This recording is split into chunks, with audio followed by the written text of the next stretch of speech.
Hello, dear fans, friends, and subscribers. Welcome back to Cricket Happenings on a Sunday. And on this Cricket Happening show, we are looking at three matches. One is the Indian Premier League 2017, which saw two matches today. One of the matches was between Sunrisers Hyderabad versus Gujrat Lions, where the Afghanistan leg spinner, Rashid Khan, the young leg spinner, really made life difficult for the Gujrat Lions by whipping the cream of the Gujrat Lions batting when he actually trapped Brendan McCullum, Rana and Aaron Finch, LBW with googlies and wrong ones and totally snuff out the hopes that Gujrat Lions might have had of actually putting up a good total as they were kept to 135 for 7 and the Sunrisers Hyderabad batsman David Warner and Moises Enriquez indulged in some really some entertaining batting to actually have an emphatic win over the Gujarat Lions by 9 wickets at the Rajiv Gandhi International Stadium Open in Hyderabad. The next match was a real beauty. Mumbai Indians versus Kolkata Knight Riders. The match went all the way down to the wire with the Mumbai Indians requiring 60 runs of the last 4 overs, and nobody would have, probably one would have said that with Hardik Pandya there it was quite possible, but Nitish Rana was at the crease, and Nitish Rana and Hardik Pandya. Nitish Rana went and slammed a beautiful 50, which gave him the Man of the Match award, and Hardik Pandya hit a quick fire 29 of just 11 deliveries to take the Mumbai Indians to victory over the Kolkata Knight Riders by 4 wickets. And as far as the second one-day international between West Indies and Pakistan was concerned today, just played at the Providence Stadium here in Guyana. Pakistan actually leveled the ODI series to really set up the final one on Tuesday as a real beauty, as West Indies really lost their way. They had done a very good job. They had really got the Pakistani innings on a tight leash at the 183 for 5, and then it was that slip up that happened which enabled Babar Azam to register his 4th century against the West Indies, and now he has the habit of scoring centuries against the West Indies time and again. Of his 5 ODI hundreds, now he has 4 against the West Indies, and Babar Azam today collected his career best score of 125 runs with 7 fours and 3 sixes, got company from Ahmed Wazim, who slammed 43 of 35, 2 fours, 2 sixes. But what was more important was that in the last 7 overs, Pakistan batsman ransacked 84 runs to put Pakistan on a pedestal with a score of 280 for 5. And the West Indies really went on an attacking mode, and in the process they were reduced to half the side into the pavilion at 75 for 6, and then only a valiant innings from Jason Holder and a very good innings from Ashley Nurse was nurturing the West Indies towards safety, but then Jason Holder played a valiant knock, but there was nothing that West Indies could do as he was not getting any support other than Nurse, and the West Indies innings wound up for 208. Thus Pakistan actually leveling the ODI series as they won the match by 74 runs. So these are the 3 things that we are going to look at. But first I am going to head towards the Indian Premier League 2017, and we are going to talk about that leggy Rashid Khan, who was the man who was responsible for the Gujrat Lions being restricted to 135 for 7 of their 20 overs, as Rashid Khan turned out a wonderful spell of 4 overs no maiden, 3 for 19. And as far as Rashid Khan is concerned, as you know, he's short in stature, and basically he also has the sort of a skiddy delivery. He's like a Shahid Afridi type bowler, where he actually really springs the ball in pretty quick, and it really does not offer a lot of time for the Gujrat Lions batsmen to actually spot him, and that was precisely the case today, as Gujrat Lions lost 3 wickets in a real trice, one could say, as it was Rashid Khan who was doing the damage. The first wicket to go was Brendan McCullum. Brendan McCullum could not pick up a googly from Rashid Khan. He was out LBW for 5 of 10 deliveries. Rana was fooled by a wrong one from Rashid Khan, LBW for 5 for 8 deliveries, and then Aaron Finch also could not pick up the googly, LBW bowled Rashid Khan for 3, and that really left Gujrat Lions teetering at the brink, one could say, when they lost their third wicket. I mean, before that, Jason Roy, who had a handle on them, had made 31 of 21 deliveries, 5 fours. So it was a breezy 31 from Jason Roy. And as I said, Rashid Khan was the one. And Rashid Khan, another thing that one could really notice in his bowling is that his bowling action is the same. Whether, he does not have a, high arm bowling action in the sense he bowls a lot of flat deliveries. So it is very difficult to even tonk him. And one has not seen anyone really advance right down to the pitch of the ball and slam him for a six. And that is what I'm really waiting for. And Rashid Khan was simply superb today, as the Gujrat Lions, as I said, were really struggling at 57 for 4, from which they could not really recover from the blows of Rashid Khan, as there were some contributions coming in from Dinesh Karthik, who contributed 30 of 32 balls, 2 fours. Dwayne Smith lashed 37 of 27 deliveries, 4 fours and 1 6, coming lower down the order. But other than that, there was nothing to really talk about. Dhaval Kulkarni was run out for 1. Praveen Kumar run out 7, and Basil Thampi, who actually was playing his match here, did some big hitting, contributing 13 of 8 deliveries, 1 6, 135 for 7. Thanks to Rashid Khan, 4 overs no maiden, 3 for 19. As I said, there is absolutely no change in the bowling action that Rashid Khan does. But normally, when would have seen leg spinners, probably the batsman can actually pick up.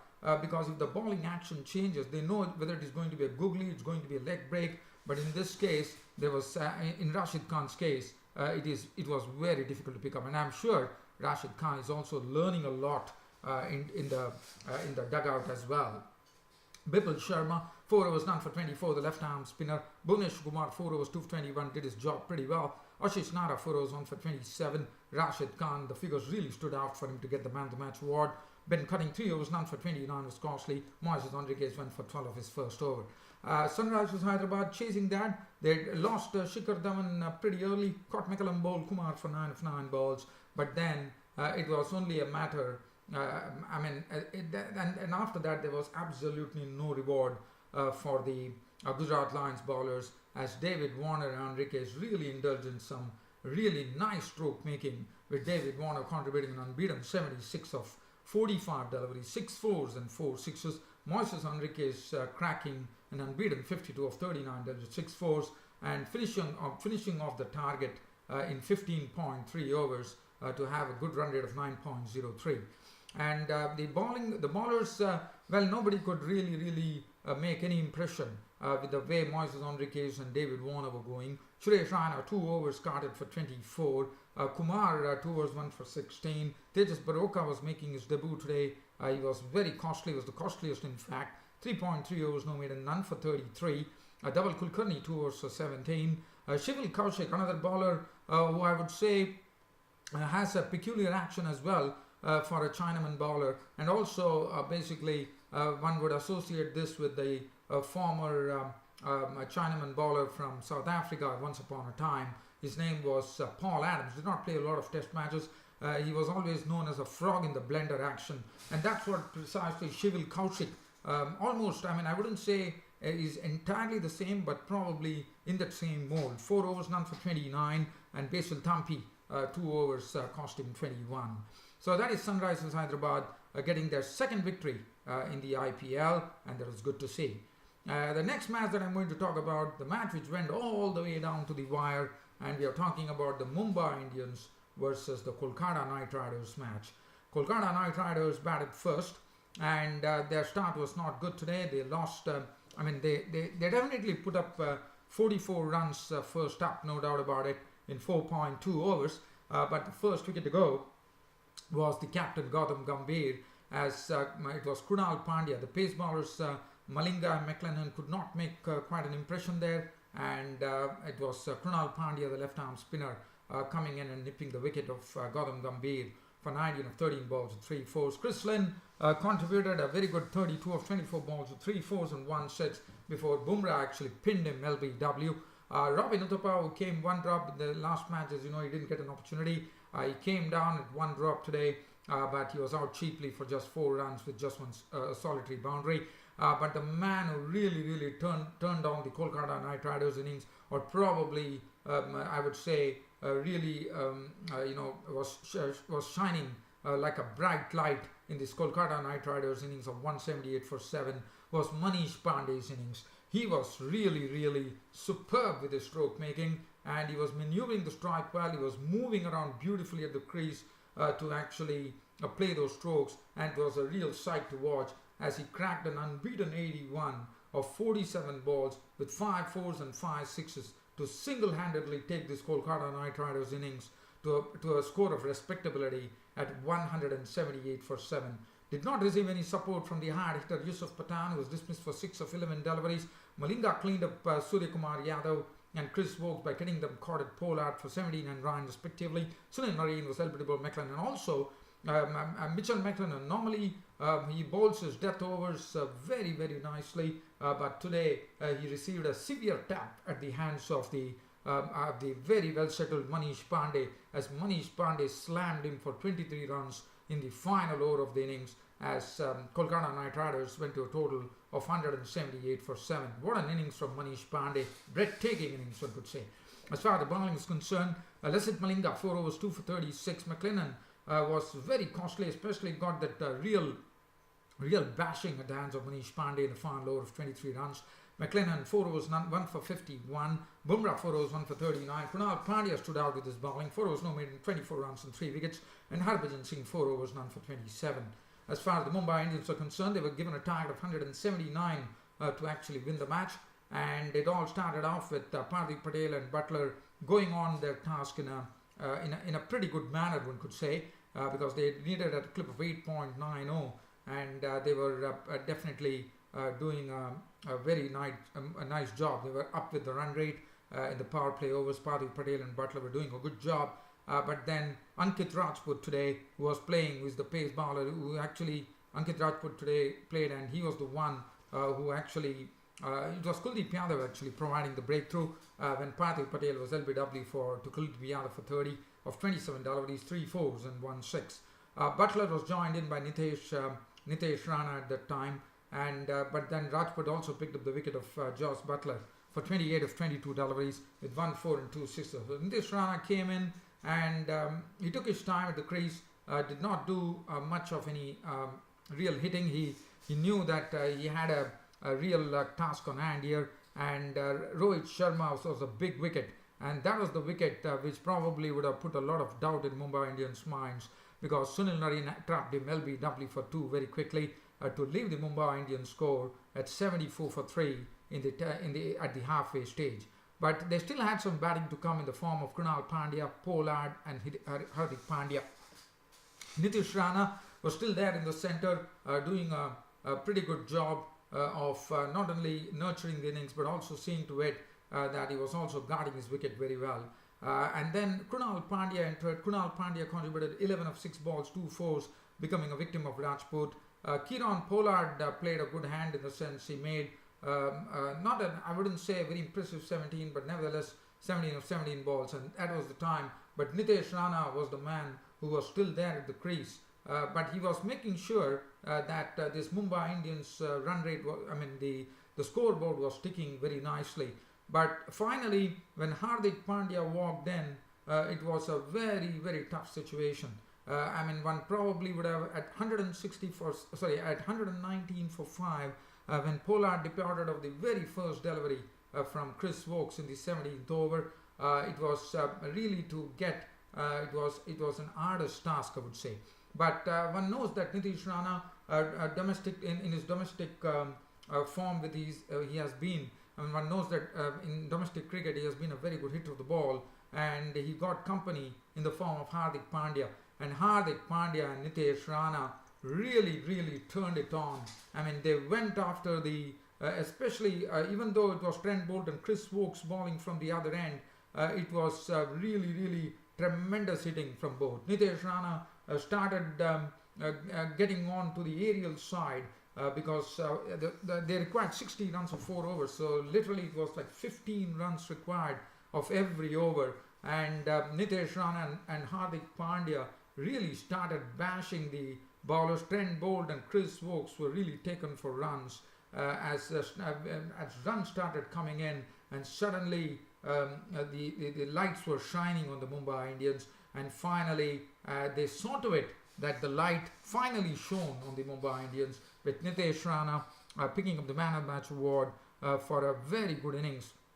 In fact, even Nitish Rana was out for 50 of 29 deliveries, 5 fours and 3 sixes, did his job well. He departed in the 19th over, but still there was a job to do because it was Hardik Pandya on strike, and they literally had, I would say, 9 deliveries, but in 8 deliveries, it was Pandya who really gave the final thrust and saw to it that he took the Mumbai Indians to victory, as Hardik Pandya slammed an unbeaten 29 of just 11 deliveries, 3 fours and 2 sixes. Harbhajan Singh was not out on 1. Game over.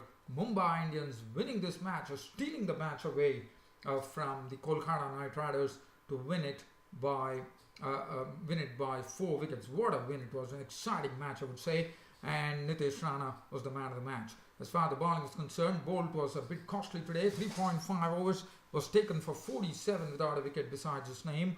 Chris Wokes 4 overs, 1 for 34. Sunil Narine did a very good job of containing the Mumbai Indians innings. 4 overs, 1 for 22. Kuldeep Yadav did his job as well, 1 for 35. Ankit Rajput went for plenty, but the good thing was that he picked up 3 wickets for 37.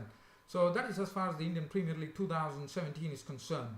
Now we go on to the Providence Stadium here in Guyana, where West Indies and Pakistan were taking on each other in the second ODI, and it was a very important match for Pakistan to keep the series alive. They definitely did it by leveling the series, as Pakistan won the match by 74 runs. It was Pakistan who actually batted first, and it was a very good start for the West Indies on thought, because the Pakistan lost 2 wickets pretty quickly. It was a good toss to win for West Indies as they inserted the Pakistanis on the bat. And there were 2 dismissals. The first dismissal was Ahmed Shahzad, was caught down the leg side by Shai Hope, the wicketkeeper, or the bowling of Shannon Gabriel for 5 of 15 deliveries, and then Kamran Akmal followed him to the pavilion, caught behind, or the bowling of Alzari Joseph, the tall young guy, Alzari fast bowler Joseph, for 21 of 27 deliveries, which left them at 44 for 2, and then Mohammad Hafiz joined Babar Azam. And Mohammad Hafiz and Babar Azam had really had job to do. They had to really nurture this Pakistan innings, because they knew that they had a role to play here, and they did it. They did it pretty well, I thought, by pushing the score on to 113 with Mohammad Hafiz and Babar Azam playing well. Both took their time. They were not in a hurry, and that was precisely something that was required to first settle down the innings, and that's what they precisely did. And then Mohammad Hafiz fell a victim to the bowling of Ashley Nurse for 32 of 50 deliveries, 2 fours and 1 six. He was stumped trying to force the pace there. Malik fell to the bowling of Bishu, and Zafraz Ahmed made 26 of 26 balls, and that left suddenly one thought that West Indies were having a real hold on this Pakistan innings, as the Pakistan were reduced to 183 for 5 in the 39th over, with Babar Azam looking good in his innings, as he was playing in a real serene fashion at the time, as Imad Wasim walked in to join him. Now this was the turning point. At 183 for 5, West Indies had this Pakistan innings under absolute control, but it was they really gave it away, as a partnership was formed in 7 overs. It was 84 runs were ransacked by the Pakistani batsman. Babar Azam getting onto his career best score, unbeaten 125 of 132 deliveries, 7 fours and 3 sixes, and Imad Wasim not out on 43. They took the score. They put a 99-run partnership in the balance overs, and that was pretty good to see, because it was exactly, I would say, it was 83 deliveries in which they made those 99 runs. Imad Wasim 43, 35, 2 fours, 2 sixes, 282 for 5 was what they posted, and that was really a tall score. As I said, West Indies definitely gave it away there. 2 for 50 for Gabriel, Holder none for 48, 1 for 69 Joseph, Bishu 140, 1 for 42 Nurse, Carter none for 23. West Indies, given a target of 283, definitely went after that in a big way. They started getting into some attacking mode of batting, but unfortunately for them, the wicket started falling. Wahab Riaz was dropped today, so Junaid Khan came into the mix. Evan Lewis was out for 13 to the bowling of Amir LBW. Walton left for 10 of the bowling of Junaid Khan. Shai Hope was out for 15 of 12 balls. and Kiran Paul LBW bowled Hassan Ali for 11, and Jonathan Carter was LBW bowled Mohammad Hafiz for 12. And Jason Mohammed, the hero of the last ODI, was a big wicket which was taken by Mohammad Hafiz, and that really left the West Indies innings in real tatters, one could say, at 75 for 6 when Carter departed. 75 for 6, but unfortunately for the West Indies, there was nothing which came in the form of the Imad Wasim or Babar Azam knock. It was only Jason Holder trying to hold the fort and spurring on the innings with an innings of 68. He was still there till the end. Ashley Nurse, like last match, he definitely gave him good support by slamming 44 or 43 with 6 fours and 1 6. Bishu, everybody did their job, but it was definitely a tough task, and it was very essential that Jason Holder, the West Indian captain, stayed. But the problem was that West Indian captain Holder was running out of partners, as Bishu was out for 16 of 18, Delvis 2 fours, and Alzari Joseph contributed 15, gave them good company. I thought the lower order really panned well, but it was very important for Jason Holder to not run out of partners, and then Jason Holder had no other choice but to go for some real hitting, and in the process, when the 45th over, the West Indies innings came to an end with a valiant innings of Jason Holder at 68, out to Hassan Ali of 87 balls, 6 fours and 1 6. Gabriel was not out and not, and the Pakistanis leveled the ODI series 1-1 with 1 to come. And Hassan Ali was the most successful bowler as he took a 5-wicket back, 8.5 overs were made, and 38 runs and 5 wickets, bowled splendidly, I thought. And the man of the match award was taken by Babar Azam for his career best, and also his 4th ODI century against the West Indies. And it looks like Babar Azam really loves the West Indies. Mohammad Hafiz, 7 overs, 1 for 36, bowled well. Junaid Khan, 6 overs, 1 for 41. Mohammad Hafiz bowled a very good line, I thought, 6 overs, 2 for 23. Imad Wasim also did a fine job, 7 overs for 29. Shadab Khan, 10 overs, 1 made and 1 for 40, the leggie. Well, dear fans, subscribers, I had to really rush out with this cricket broadcast of mine. Hope you all enjoyed this cricket broadcast of mine, and there'll be more to come tomorrow on my next cricket broadcast. Till such time, it's good night from host Rana.